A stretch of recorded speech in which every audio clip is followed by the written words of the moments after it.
It's been 1 year since Myanmar's military seized power.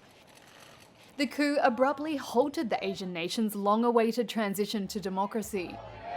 We are now under so much stress and pressure for our lives, so we are here on the street against this military coup. Peaceful protests were met with violent crackdowns. Journalists were arrested, and recently, airstrikes. Let's take a look at what has happened in the past 12 months inside the country. The military takes power after claiming voter fraud in a 2020 general election, won by Aung San Suu Kyi's party. Suu Kyi and other senior figures from the National League for Democracy are detained in morning raids. The military hands power to Army Chief Min Aung Hlaing.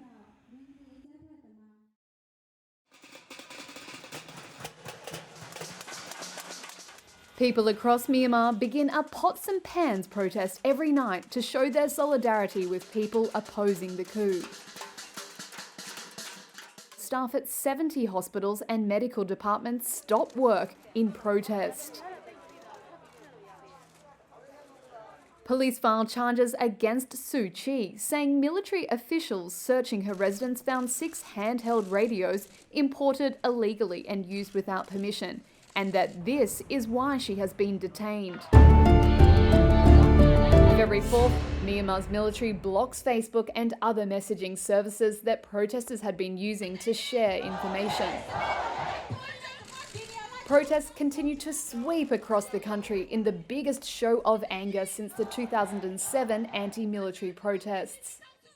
One hand gesture emerges as the movement's defining symbol, a 3-finger salute inspired by the Hunger Games films. In March, at least 19 police flee to India, saying they don't want to take orders from the military. We supported the civil disobedience movement. The police and the military raided our quarters. We had to flee.